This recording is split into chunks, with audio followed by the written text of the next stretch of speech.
안녕하세요. 웹소 미리 읽어주기 채널에서는 제가 일주일 동안 웹소설을 읽은 뒤 선정한 한 작품을 선택하거나 요청이 들어온 웹소설 중 괜찮은 작품을 선정해 프롤로그 정도만 읽어드리고 키워드와 전체 줄거리의 한 줄 요약 정도를 이야기해드리고 있습니다. 관심 있으신 분들은 언제든지 웹소설을 추천해 주시면 선정하여 프롤로그 또는 미리 보기 정도를 읽어드리도록 하겠습니다. 그럼 시작하겠습니다. 길게 내려앉아 바닥에 끌리는 커튼은 무언가를 감추듯 비밀스럽고 위험한 기운을 내뿜는다. 커튼의 색과 무늬가 익숙했다. 체스터셔의 내 방, 그러니까 공작 부인의 침실에 있는 침대에 달린 커튼과 동일한 것이었기 때문이다. 자잘한 무늬가 들어간 셔링과 레이스가 풍성하게 달린 것이 사랑스러운 커튼이었다. 그런데 왜 이 모든 것이 이다지도 달라 보일까? 그냥 느낌뿐만이 아니다. 나는 사방을 둘러보려고 고개를 돌렸다. 중요한 것은 느낌이 달라도 이곳을 침실이라고 인식한다는 것이었고, 그러므로 내가 해야 할 일은 여기가 가장 안전한 곳이라는 걸 확인하는 것이었다. 내가 왜 여기에 있는지는 알 수 없지만 이게 꿈이라는 건 명백하게 알겠다. 괴이하다. 나는 살면서 한 번도 꿈을 꾸면서 이게 꿈이라고 자각한 적이 없었다. 보통은 기억나지 않거나 기억이 나도 꿈은 꿈일 뿐이었다. 사방을 둘러보다가 어느 한 곳에 시선이 머물렀다. 벽난로 위, 그러니까 늘 장식품으로 가득 찼던 자리에 이상한 것이 있었다. 흐릿하게 보이는 글자가 꼭 셰스톤이라고 쓰여있는 것만 같다. 셰스톤이라니 무슨 의미가 있는 걸까? 나는 내가 본 것이 맞는지 확인하기 위해 글자를 향해 가까이 다가가려 했다. 그때 아무도 없으리라 여겼던 방 안에서 위압감 넘치는 목소리가 들려왔다. 나를 만나고 싶어 했다고? 나는 소스라치게 놀라며 뒤를 돌아 커튼 너머를 바라보았다. 침대인 것 같으면서도 아닌 것 같기도 한, 뭐라고 설명해야 좋을지 모를 공간이었다. 커튼으로 반 이상이 가려져 있는데 쉽사리 열고 싶은 마음이 들지 않았다. 손바닥에 땀이 배었다. 심장이 쿵쾅거린다. 왜인지 알 수 없지만 죄를 짓는 기분이 들었다. 제가요? 목소리가 사정없이 떨려 나왔다. 긴장되어 숨도 제대로 쉴 수 없을 것 같을 때 그 목소리가 다시 나를 향해 날아왔다. 또 흑주술을 원하는 것인가? 흑주술. 거칠어진 호흡에 속도가 붙었다. 생각하고 싶지도 않은 존재가 눈앞에 있다. 흑주술이라니. 일전에 보았던 저주인형, 아팠던 몸, 갑자기 쓰러져 의식을 잃었던 것까지 쉽게 설명할 수 없는 일련의 사건들이 머릿속을 빠르게 스치고 지나갔다. 나는 고개를 내려 내 양손을 바라보았다.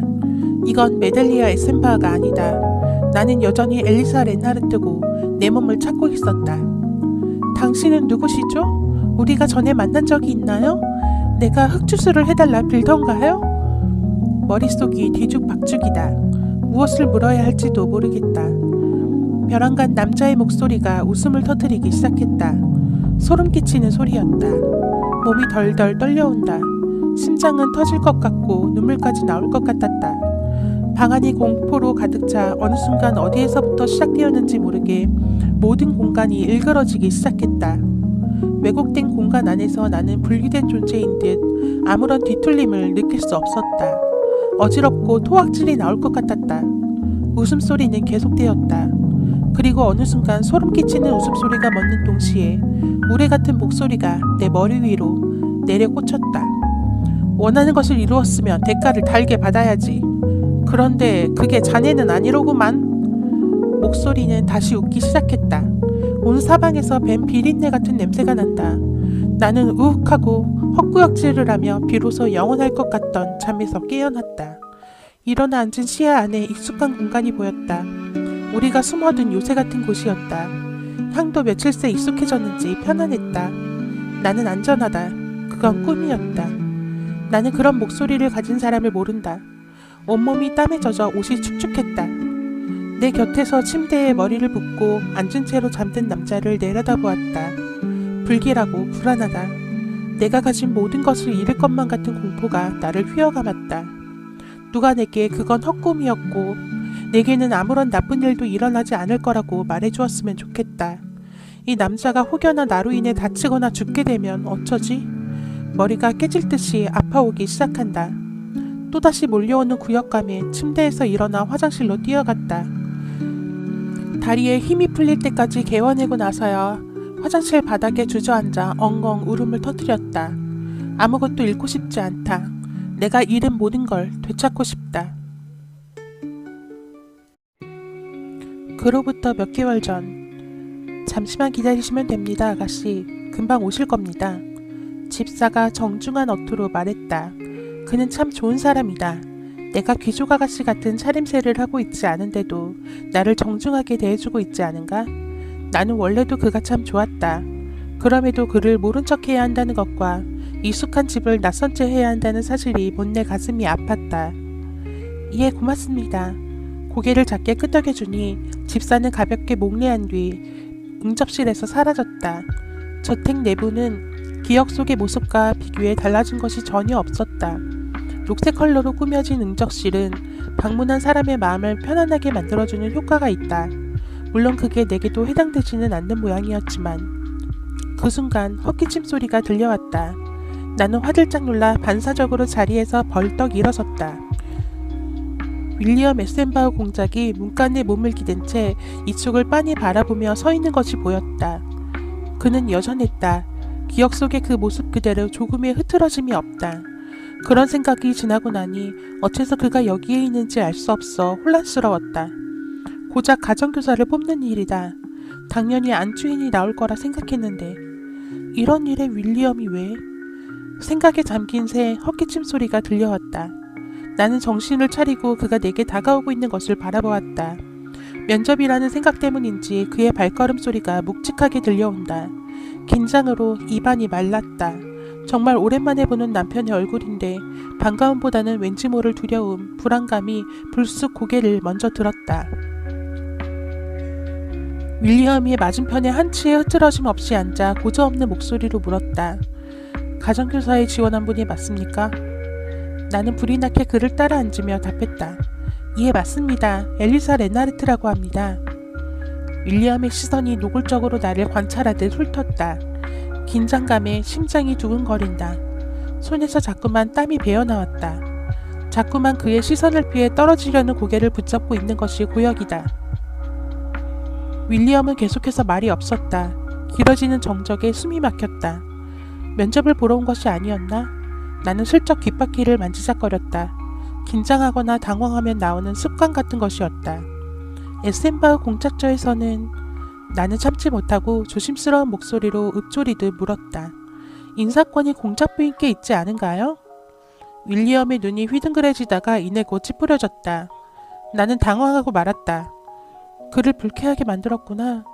잠시 고민에 빠졌던 나는 순간 아차 싶어 그를 바라보았다. 아, 설마 질문이 너무 무례했나?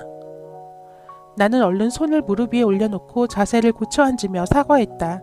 첫인상부터 망칠 수는 없지. 질문이 너무 무례했군요. 용서하십시오.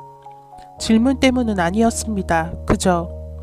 윌리엄은 무언가 망설이는 듯하다가 한숨과 함께 답했다. 제가 되레 신경 쓰이게 만들었군요. 미안합니다. 아니에요. 제가 말실수를 했다면 응당 사과를 해야지요. 다행이다. 기분이 상한 건 아닌 모양이었다. 나는 얼른 말을 돌려 본격적인 주제를 꺼냈다. 혹 공장님의 가정교사가 되기 위한 자격 조건이 있을까요? 내 물음에 윌리엄이 평정을 되찾은 얼굴로 되물었다.